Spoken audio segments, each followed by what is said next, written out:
ओम नमो भगवते वासुदेवाय नमः। नमस्कार दोस्तों, आप सभी को ज्येष्ठ मास के शुक्ल पक्ष की निर्जला एकादशी की हार्दिक शुभकामनाएं। आज मैं आपको निर्जला एकादशी व्रत की संपूर्ण कथा सुनाऊंगी। अगर आपको कथा अच्छी लगे तो वीडियो को लाइक, सब्सक्राइब और शेयर जरूर कीजिएगा।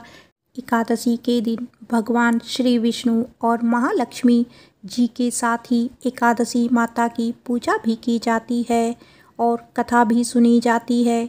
निर्जला एकादशी को भीमसेनी एकादशी के नाम से भी जाना जाता है और जैसा कि इस एकादशी के नाम से ही स्पष्ट होता है, निर्जला अर्थात जल के बिना।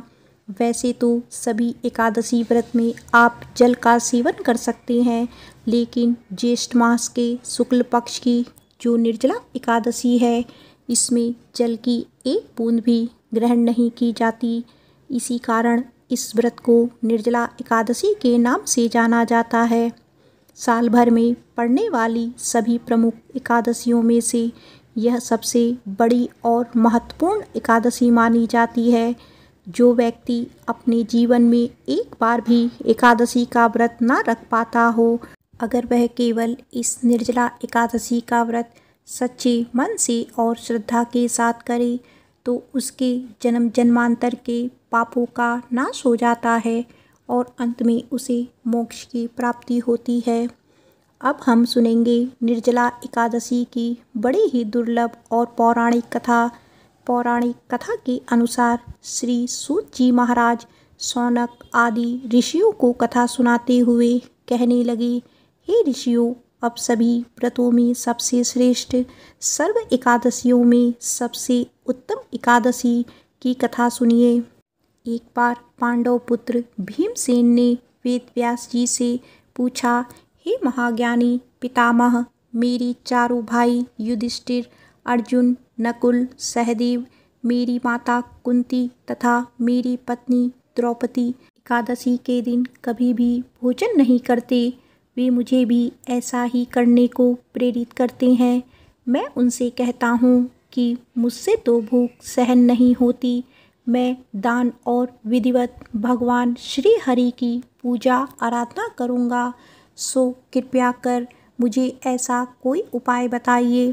मुनिवर की उपवास किए बिना ही मुझे एकादशी व्रत का पूर्ण फल प्राप्त हो सके। व्यास जी बोले, हे भीमसेन, यदि तुम नरक को बुरा और स्वर्ग को अच्छा समझते हो और अंत में मोक्ष की कामना भी रखते हो, तो दोनों भी एकादशियों को भोजन मत करो। व्यास जी की बात को सुनकर भीमसेन ने फिर से निवेदन किया, हे महामुनि, जो कुछ भी मैं कहता हूँ कृपया उसे सुनिए।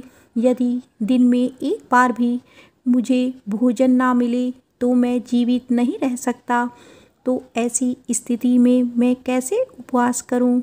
मेरे उदर में वक्र नामक अग्नि का वास है और बहुत सारा भोजन करने से ही मेरी भूख शांत होती है।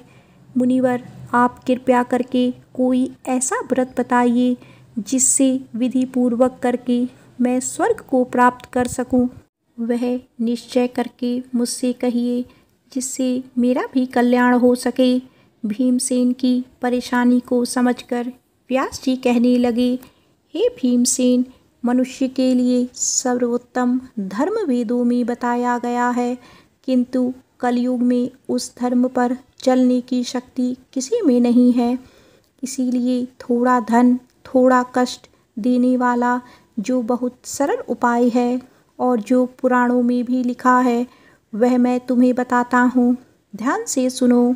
दोनों पक्षों की एकादशियों में जो मनुष्य भोजन नहीं करते, वे कभी नरक को नहीं जाते।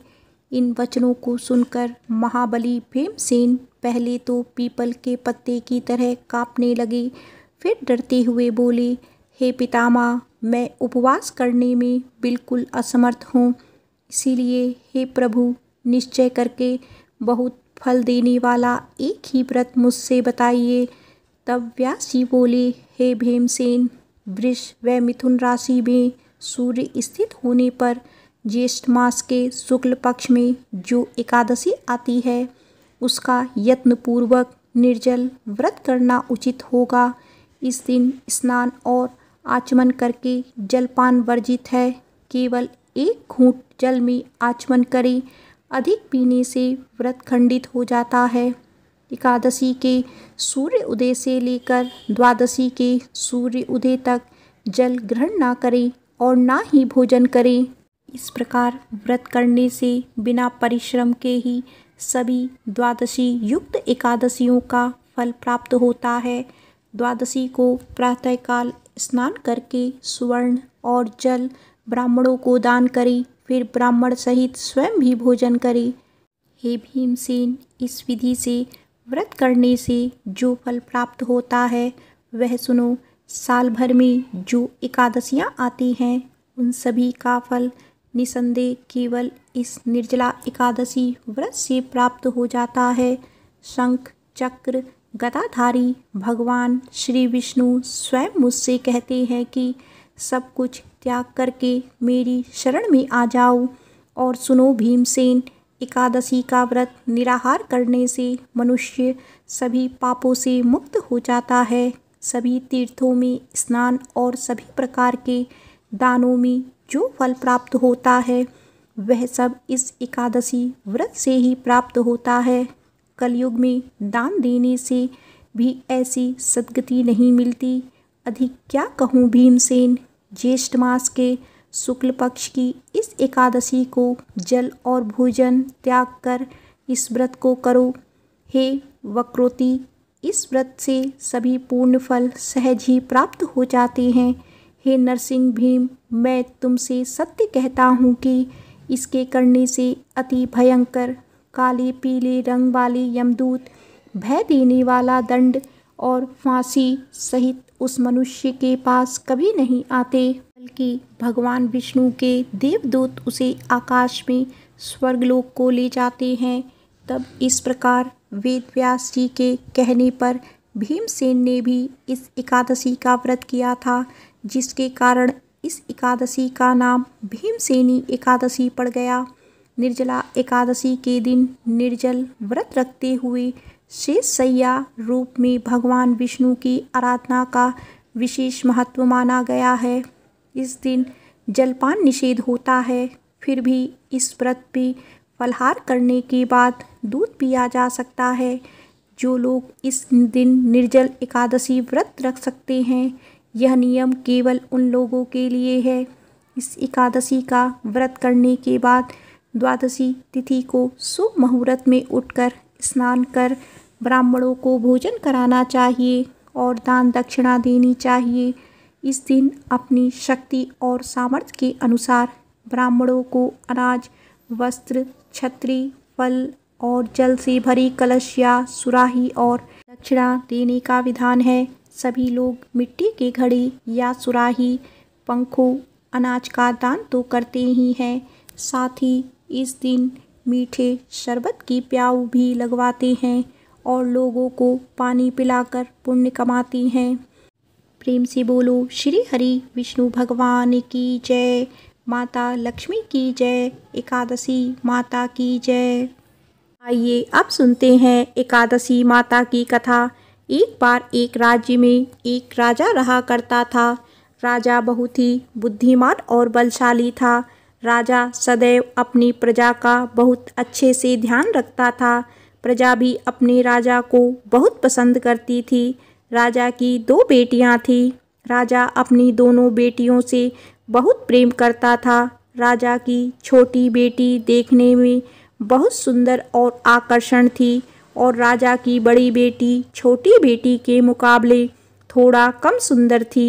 राजा की छोटी बेटी ग्यारस माता की पूजा किया करती थी और सभी लोग राजा की छोटी बेटी से बहुत ही प्रेम किया करते थे और बहुत प्रशंसा किया करते थे। राजा भी अपनी छोटी बेटी को बड़ी बेटी से अधिक प्रेम करता था, जिसके कारण राजा की बड़ी बेटी को अपनी छोटी बहन से बहुत नफरत होने लगी थी। राजा की दोनों बेटियां जब बड़ी हो गई तब एक पड़ोस राज्य में रहने वाला राजकुमार राजा की बड़ी बेटी के लिए रिश्ता लेकर आया। लेकिन जैसे ही उस राजकुमार की नज़र राजा की छोटी बेटी पर पड़ी तो वह राजकुमार राजा की छोटी बेटी पर आकर्षण हो गया और उसे पहली ही नज़र में प्रेम कर बैठा। उस राजकुमार ने राजा की बड़ी बेटी के साथ विवाह करने से मना कर दिया और उसने राजा से कहा कि मैं आपकी छोटी बेटी से विवाह करना चाहता हूँ। जिसके बाद राजा की बड़ी बेटी यह देखकर अपनी छोटी बहन से बहुत क्रोधित हो गई और राजा की बड़ी बेटी से अपनी छोटी बहन को अपना सबसे बड़ा दुश्मन मान लिया। राजा की छोटी बेटी ने अपनी छोटी बहन से बदला लेने का निर्णय किया, जिसके लिए उसने अपनी छोटी बहन को जान से मारने का प्लान बनाया। राजा की बड़ी बेटी ने अपनी छोटी बहन को मारने के लिए सबसे पहले एक लड्डू में जहर मिलाकर अपनी छोटी बहन को दे दिया और उसको लड्डू खाने के लिए कहा, लेकिन लड्डू खाने के बाद भी छोटी बहन को कुछ नहीं हुआ। बड़ी बहन यह देखकर बहुत आश्चर्यचकित हो गई, लेकिन बड़ी बहन ने हार नहीं मानी और उसने जब रात में छोटी बहन अपने कमरे में सो रही थी तब एक मटके में सांप रखकर उसे कमरे में छोड़ दिया, लेकिन सांप भी छोटी बहन का कुछ नहीं कर पाया। जिसके बाद बड़ी बहन ने अपनी छोटी बहन से कहा कि चलो हम लोग कुएं में से पानी भर कर लाते हैं, जिसके लिए वह अपनी छोटी बहन को पानी भरने के बहाने कुएं के पास ले गई और उसने अपनी छोटी बहन को कुएं में धक्का दे दिया, लेकिन छोटी बहन को तब भी कुछ नहीं हुआ क्योंकि हर बार ग्यारस माता उसकी रक्षा कर रही थी और उधर बड़ी बहन अपने सारे प्रयासों के बाद असफल हो रही थी, जिससे वह बहुत क्रोधित होती जा रही थी। फिर उसने अपनी छोटी बहन के पास जाकर उससे खुद ही पूछा कि मेरी छोटी बहन, तुम मुझको बताओ कि भगवान ने सबकी मृत्यु एक निश्चित समय पर लिखी हुई है और कैसी तुम्हारी मृत्यु होगी, क्या तुम जानती हो? तब छोटी बहन ने अपनी बड़ी बहन को बताया कि हाँ, मैं तो जानती हूँ मेरी मृत्यु कैसे होगी। छोटी बहन से यह बात सुनकर बड़ी बहन मन ही मन बहुत प्रसन्न होने लगी और उसने अपनी छोटी बहन से कहा कि तू मुझे अपनी मृत्यु का राज बताओ। छोटी बहन ने अपनी बड़ी बहन से कहा कि मेरी मृत्यु तो एक तोते में है, जो तोते के गले में एक हार है उससे मेरी मृत्यु होगी। जब तक कोई भी व्यक्ति तोते को मारकर वह हार अपने गले में पहनेगा तो मैं मूर्छित हो जाऊंगी और जैसे ही उस हार को अपने गले से उतारेगा तो मैं वापस ही जीवित हो जाऊंगी। अपनी छोटी बहन की मृत्यु का राज जानकर बड़ी बहन बहुत खुश हो गई और उसने अपनी छोटी बहन को मारने के लिए उसके पालतू तोते को ढूंढना शुरू कर दिया और छोटी बहन को इस बात का आभास हो गया था कि कोई उसकी जान लेना चाहता है, जिसके लिए वह अपने पिताजी के पास गई और उसने अपने पिताजी से कहा कि पिताजी, मेरी मृत्यु के बाद आप मुझे जलाइएगा मत, बल्कि आप मुझे अपनी पुरानी वाली हवेली में एक पलंग पर लिटाकर छोड़ दीजिएगा। अपनी छोटी बहन की यह बात सुनकर राजा बहुत आश्चर्यचकित हो गए। राजा ने अपनी छोटी बहन बेटी से पूछा कि बेटी, तुम ये क्या कह रही हो? जब राजा की छोटी बेटी ने बताया, पिताजी, समय किसी के लिए नहीं रुकता है, कब क्या हो जाए किसी को कुछ पता नहीं है। और फिर राजा ने अपनी छोटी बेटी से कहा कि तुम ऐसी बातें क्यों कर रही हो? 2-3 दिन में तुम्हारा विवाह है। लेकिन छोटी बेटी ने अपने पिताजी को ऐसा करने पर मजबूर कर दिया और उनसे वचन ले लिया। राजा ने भी अपनी छोटी बेटी की बात स्वीकार कर ली और 2-3 दिनों के बाद जब शादी का समय आया तब राजकुमार बारात लेकर राजा के घर आया। राजकुमार और राजा की छोटी बेटी का विवाह शुरू हो गया। जैसे ही राजा की छोटी बेटी राजकुमार के साथ फेरे लेना शुरू करती है तो उसकी बड़ी बहन अपनी छोटी बहन के कमरे में जाकर उसके तोते को पकड़ लेती है और उसको जान से मार देती है। तोते के गले में जो हार था उसको अपने गले में धारण कर लेती है। जैसे ही बड़ी बहन उस हार को अपने गले में धारण करती है तो उधर छोटी बहन 3.5 ही फेरे ले पाती है और वहीं पर बेहोश होकर गिर जाती है। इसके बाद राजा ने बड़े बड़े दर्द हकीमों को बुलवाया और अपनी छोटी बेटी का इलाज करने के लिए कहा। राजा की बात सुनकर वैद्य ने छोटी बेटी को जब जांच की तो राजा ने बताया कि आपकी छोटी बेटी ना तो जीवित है ना ही मरी हुई है। यह मैं ऐसा पहली बार देख रहा हूँ।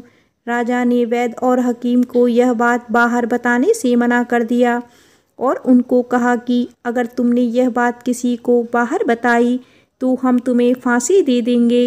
राजा ने अपनी छोटी बेटी को पुराने महल में जाकर एक पलंग में लिटा दिया और वहाँ पर कुछ सैनिक को तैनात कर दिया। वापस अपने महल आ गया। राजा की बड़ी बेटी अपने पिताजी के पास आई और कहने लगी कि पिताजी, अगर यह शादी संपन्न नहीं हुई तो आपकी इज्जत का क्या होगा? आप कहें तो मैं आपकी इज्जत बचाने के लिए राजकुमार से शादी करने के लिए तैयार हूँ। जिसके बाद राजा ने अपनी बड़ी बेटी की बात मान ली और राजा ने बड़ी बेटी को छोटी बेटी के कपड़े पहनाकर मंडप पर भेज दिया। लेकिन राजकुमार यह जान गया कि यह राजा की छोटी बेटी नहीं बल्कि यह राजा की बड़ी बेटी है। लेकिन जब राजकुमार ने शादी करने से मना किया तो सभी लोगों ने राजकुमार को विवश करके राजा की बड़ी बेटी से बचे हुए फेरों को संपन्न करा दिया और विवाह करवा दिया। इसके बाद राजकुमार राजा की बड़ी बेटी को अपने महल ले गया। राजकुमार राजा की बड़ी बेटी से ना तो बात करता था, न ही उसको पसंद करता था और ना ही उसके आसपास भटकता था और राजकुमार ने यह फैसला लिया था कि वह अपनी प्रेमिका को ढूंढकर ही रहेगा, यह जान कर रहेगा कि उसके साथ क्या हुआ है। एक दिन राजकुमार अपने घोड़े पर सवार होकर राजा के पुराने महल के पास पहुंच गया, जहां पर उसने कुछ सैनिकों को देखा। महल के पास पहुंचकर राजकुमार ने जब महल को ध्यान से देखा तो वह समझ गया कि यह तो हमारी ससुर जी का महल है। तब राजकुमार ने सैनिकों से पूछा, तुम यहाँ क्या कर रहे हो और इस महल के अंदर उस पलंग पर कौन लेटा है? जिसके बाद सैनिकों ने बताया कि यहाँ पर राजा की छोटी बेटी लेटी है। यह सुनकर राजकुमार बहुत प्रसन्न हो गया और वह तुरंत अपनी प्रेमिका के पास पहुँच गया और उसकी सेवा करने लगा। जैसे ही रात हुई तो राजा की छोटी बेटी उठकर खड़ी हो गई। राजकुमार यह देखकर बहुत खुश हो गया और उसने अपनी प्रेमिका से पूछा कि तुम यहाँ क्या कर रही हो? तुम मेरे साथ मेरे घर चलो।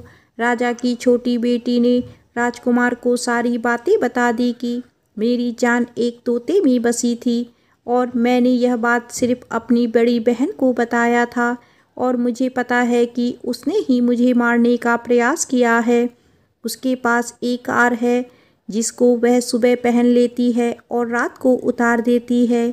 जब तक वह हार उसको गले में रहेगा तब तक मैं मूर्छित रहूँगी और जैसे ही वह हार उतार देगी तो मैं जीवित हो जाऊँगी और जब तक मेरी बड़ी बहन के पास वह हार है तब तक मैं ऐसे ही जीवित और मूर्छित होती रहूँगी।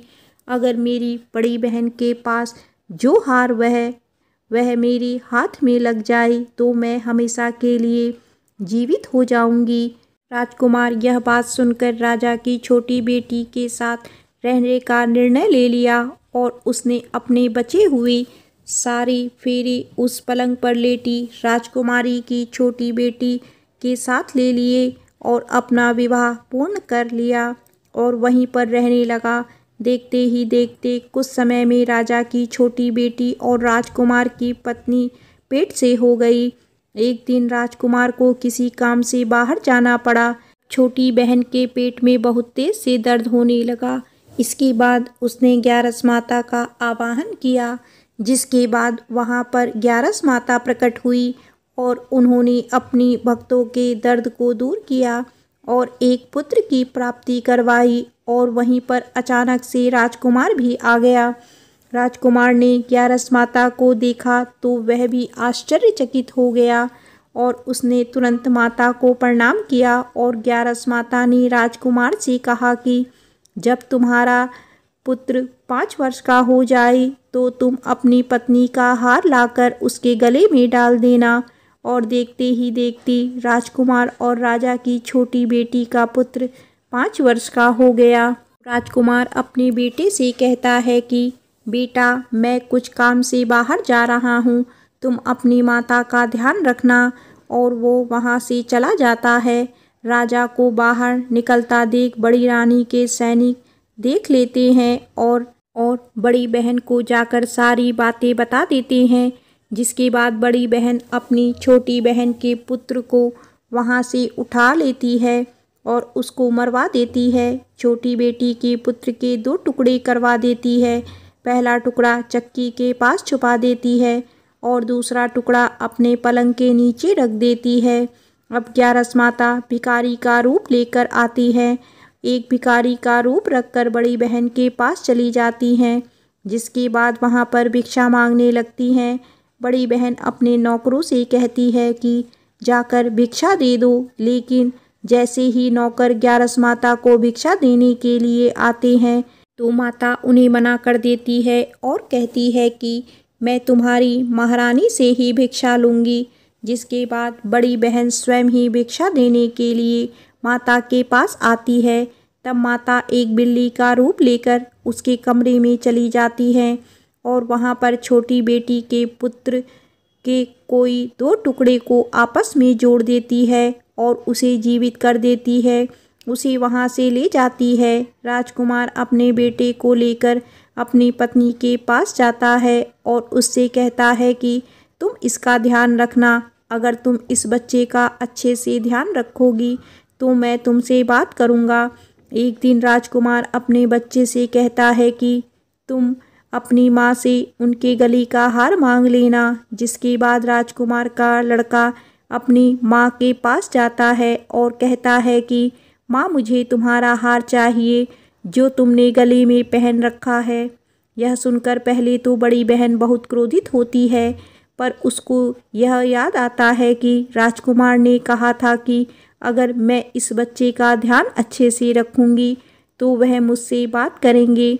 जिसके कारण वह हार उस बच्चे को दे देती है। और तभी राजकुमार अपने बेटे को लेकर वहाँ से जाने लगता है और अपनी पत्नी से कहता है कि तुम हमारे लिए खाना बना कर रखना, मैं शाम को आकर तुम्हारे साथ खाना खाऊंगा। वह अपने बेटे को वहाँ से लेकर चला जाता है।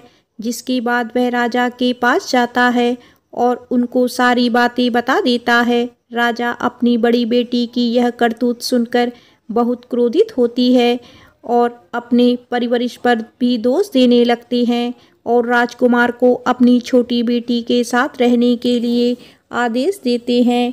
एक बार प्रेम से बोलिए एकादशी माता की जय।